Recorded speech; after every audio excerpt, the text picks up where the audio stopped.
Samajwadi party के राष्ट्रीय अध्यक्ष व पूर्व मुख्यमंत्री अखिलेश यादव ने 2 दिवसीय कार्यशाला पर बरेली पहुंचे। इस दौरान कार्यकर्ताओं से संवाद कर आगामी विधानसभा चुनाव के लिए जुट जाने के साथ मौजूदा हालात में पार्टी को मजबूत करने की योजनाएं बताई। इस बीच पीलीभीत रोड स्थित होटल में पत्रकारों से प्रेस वार्ता कर भाजपा सरकार पर जमकर निशाना साधते हुए कहा, भाजपा सरकार ने अपने घोषणा पत्र में जो दावे और वादे किए थे, सरकार उनमें से एक पर भी खरी नहीं उतरी। भारतीय जनता पार्टी ने पिछले 4 साल में 1 यूनिट भी बिजली बनाने का कारखाना नहीं लगाया है। एक भी बिजली का कारखाना नहीं भारतीय जनता पार्टी ने लगाया और पिछले 4 साल में लगातार बिजली का बिल भारतीय जनता पार्टी ने बढ़ाया। और यही भारतीय जनता पार्टी के लोग अगर बिल बढ़ा देंगे, बिजली की दर बढ़ा देंगे, तो हमारे उद्योगपति और कारखाने वाले कैसे कंपटीशन करेंगे, बाजार में दूसरों से कैसे मुकाबला करेंगे, हमारा किसान की अर्थव्यवस्था कैसे बेहतर होगी। तो बिजली बनाई नहीं। और हमारे मुख्यमंत्री जी तो ऐसे हैं 660 सुपर क्रिटिकल प्लांट जानते नहीं कहां लगा होगा, आप पता करवा लीजिए। आपने लगवा ली, लगवाओगे? नहीं सच, ये दोस्ती की बात है, बताओ लगाओगे? अच्छा ठीक है। 45% डॉक्टर नहीं दे रहे। नहीं, वो हम इस बहस में नहीं जाना चाहते। ये जो जानकारी लेना चाहते हैं, मैं जानता हूँ क्या जानकारी लेना चाहते हैं। अखिलेश जी, ये सबसे महत्वपूर्ण सवाल है कि वैक्सीन कैसे लगेगी। मैं भारतीय जनता पार्टी से जानना चाहता हूं, उनकी सरकार दिल्ली में भी है, उत्तर प्रदेश में भी है,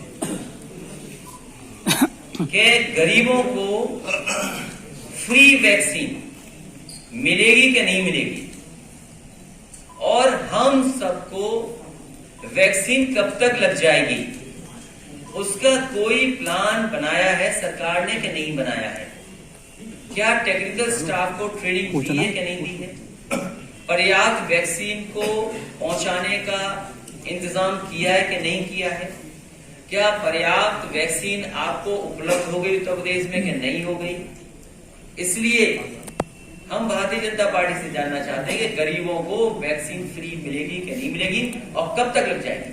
अखिलेश जी, पिछले कुछ सालों से पत्रकारों पर नहीं, वैक्सीन पे भारतीय जनता पार्टी ने बिहार में कहा था फ्री लगवाएंगे, क्योंकि चुनाव तो वहां जीत गए। फ्री उत्तर प्रदेश में भी लगाए, चुनाव आने वाला है। ये इशू तो बना ही है ना, आपके कहने पे कि जो है मैं वैक्सीन नहीं लगवाऊंगा, तो ये बन ही गया। समाजवादी पार्टियों, मैंने ये कहा कि हमें एक्सपर्ट डॉक्टर्स किसी पे कोई बात नहीं, उनको धन्यवाद देते हैं कि उन्होंने इतने कम समय में वैक्सीन ले आए। लेकिन कई बहस ऐसी हुई है जहां वैक्सीन पर कुछ लोग सवाल कर रहे हैं। अगर वो भी क्लियर हो जाए, अभी सुनने में आया एक कंपनी ने बाकायदा दिए कि अगर ये आप हैं तो आप न लगवाएं वैक्सीन, तो ये जानकारी पहले क्यों नहीं दी गई। और फिर जो एक प्रोसीजर है, लेट डाउन प्रोसीजर है, प्रोटोकॉल है, उसको क्यों नहीं पूरा किया गया। तो हम ये कह रहे हैं भारतीय जनता पार्टी से कि भारतीय जनता पार्टी लगभग 5 लाख करोड़ का बताया गया था, हम जानना चाहते हैं जमीन पर कितना है। उसके बाद एक डिफेंस का भी बहुत बड़ा हुआ, बहुत बड़ा इन्वेस्टमेंट मीट हुई, बहुत बड़ा कार्यक्रम का आयोजन हुआ, और उसी रिवर फ्रंट में कार्यक्रम हुआ जिस रिवर फ्रंट पर आरोप लगाती थी सरकार। हम जानना चाहते हैं कि डिफेंस कॉरिडोर के बहाने कितना पैसा आया। सरकार बड़े बड़े दावा करी इंफ्रास्ट्रक्चर का। मैं ये जानना चाहता हूं सरकार से कि जो भारतीय जनता पार्टी के लोग हैं, उनके घोषणा पत्र में कौन सा एक्सप्रेसवे था। ये जो आजकल बड़े बड़े दावे कर रहे हैं लखनऊ से लेकर के दिल्ली तक कि एक्सप्रेसवे बन रहे हैं, ये गंगा एक्सप्रेसवे इनका नहीं था, या जितने भी एक्सप्रेसवे बन रहे हैं इनके सपनों में नहीं था, ना इनके अपने घोषणा पत्र में था। और फिर हमारे मुख्यमंत्री जी, उन्हें जो आता है वो दूसरी चीजें आती है, उन्हें एक्सप्रेसवे नहीं समझ में आता। उन्हें जो अधिकारी समझा देते हैं उतना ही एक्सप्रेसवे वो जानते हैं। याद कीजिए, पूरे 4 साल भारतीय जनता पार्टी के मुख्यमंत्री जी गाते रहे कि महंगा है, इसमें पैसे की लागत ज्यादा लगी है, और जो समाजवादी सरकार ने समाजवादी पूर्वांचल एक्सप्रेसवे दिया था, वो भी अभी तक 4 साल गुजर गए, पूरे नहीं हो पाए, जबकि लैंड एक्विजिशन से लेकर के और जितने कुछ टेक्निकल डॉक्यूमेंट्स तैयार होने थे या जो टेंडर डॉक्यूमेंट तैयार होना था, पूरा समाजवादी सरकार में हुआ, आज भी वो एक्सप्रेसवे नहीं चल पाया। कभी कहा कि दिवाली पे शुरू हो जाएगा, फिर कहा 26 जनवरी को शुरू हो जाएगा, अब कह रहे हैं कि एक लेन ही चालू कर दो, कुछ तो चालू कर दो।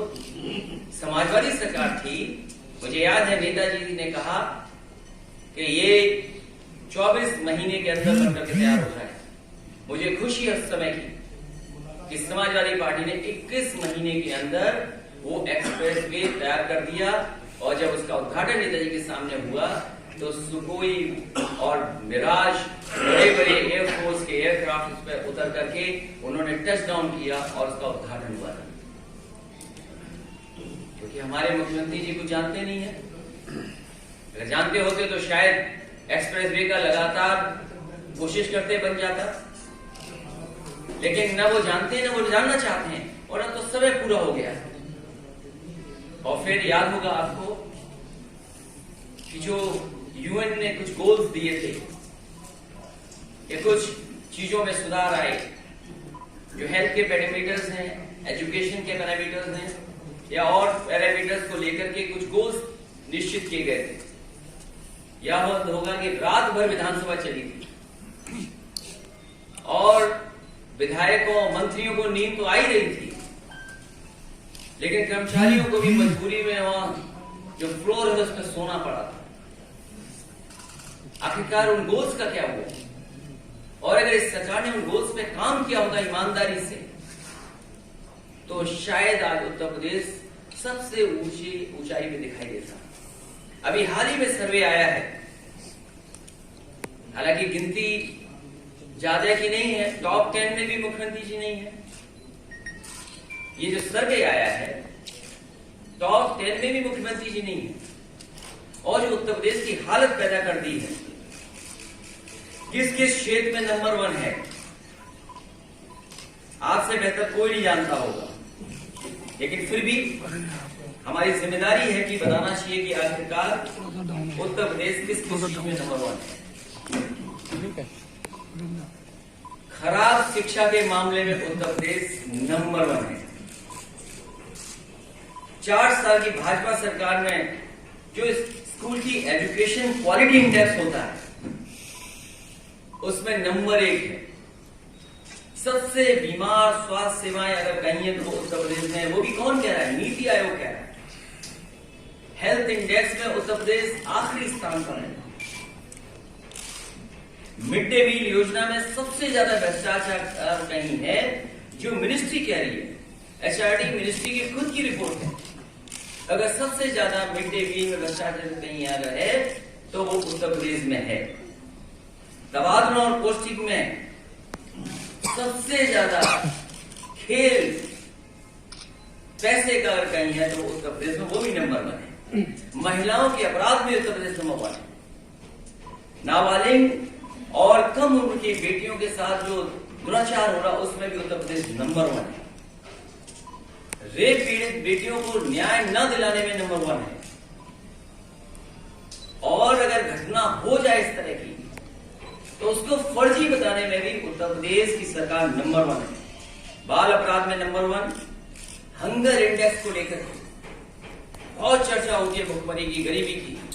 अगर हंगर इंडेक्स में सबसे ऊपर कोई है, सबसे बेकार स्थान अगर किसी का है तो उत्तर प्रदेश का है।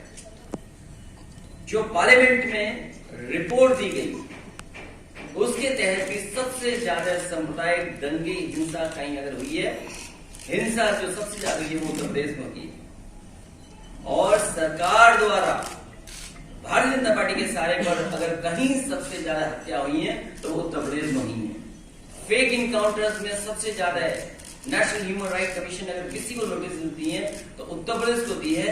न केवल नेशनल ह्यूमन राइट कमीशन ने नोटिस दी है, बल्कि ऐसी घटना जो फेक इनकाउंटर हो उसमें मुआवजा देने के लिए भी अगर किस कमीशन ने कहा तो वो उत्तर प्रदेश की सरकार का है। शिक्षित नौजवान अगर कहीं सबसे ज्यादा आत्महत्या कर रहे हैं तो वो उत्तर प्रदेश में कर रहे हैं।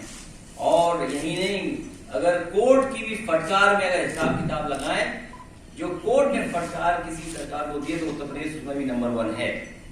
किसी प्रदेश के बारे में सुप्रीम कोर्ट ने ये नहीं कहा होगा कि कानून व्यवस्था कैसी है, लेकिन सुप्रीम कोर्ट ने कहा कि यूपी में जंगल राज चल रहा है, उसमें भी उत्तर प्रदेश नंबर 1।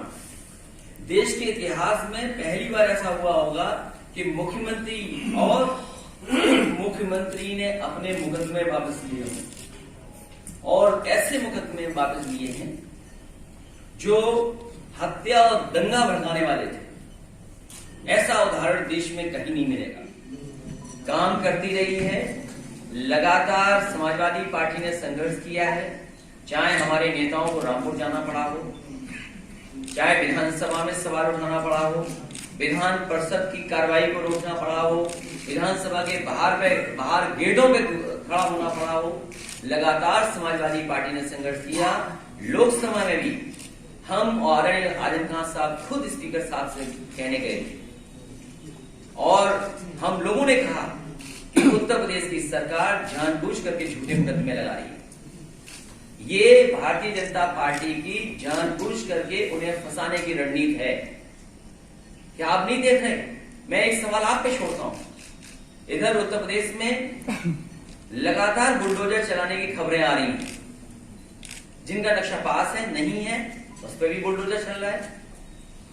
और हाल में आपके बगल में एक घटना हुई थी, मुझे दुख होता है इस बात का। जब मैंने खबर पढ़ी और अपने नेताओं से जानकारी ली, पार्टी के कार्यकर्ताओं से जानकारी ली, उसकी बेटी और घर के लोगों ने क्या नहीं बताया। और एक पत्रकार जब गए और उस बेटी ने दिखाया वो गद्दा पूरा खून से लथपथ था, और बेटी ने जो कहा कि मेरी मां के साथ कैसी घटना हुई, तो मैं आप पे सवाल छोड़ता हूं कि बुलडोजर मकान पे चलना चाहिए या बुलडोजर उस जगह पे चलना चाहिए जहां पर एक महिला के साथ ऐसी घटना हुई हो। और जहां तक सवाल आदरणीय आजम खान साहब का है, हमें पूरा भरोसा है कि न्यायालय मदद करेगा। न्यायालय ने बहुत से केसेस को डिसमिस भी किया है। यूनिवर्सिटी विधायक लगातार जो है आजम खान की पत्नी से लगातार संपर्क कर रहे हैं। कौन?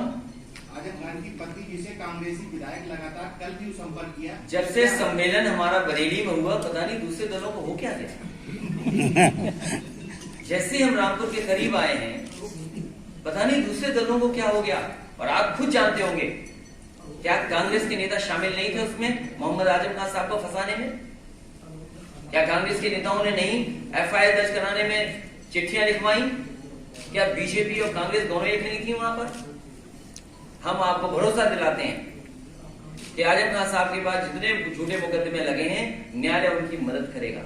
सर बरेली में आपकी पार्टी का सर गुटबाजी के लिए क्या फार्मूला है? सर बरेली में जो गुटबाजी है आपकी पार्टी की, उसका क्या फार्मूला है? कहीं जाने वाला हूं, एक सवाल पूछोगे सबके जवाब दूंगा। सर बरेली में जो गुटबाजी है आपकी पार्टी में, बोलो भाई। ट्रंप का जिस तरीके से साथ दिया और आज अमेरिका में भी उनकी छवि उस तरीके की, इसका भारत पे अंतर्राष्ट्रीय स्तर पर असर आएगा?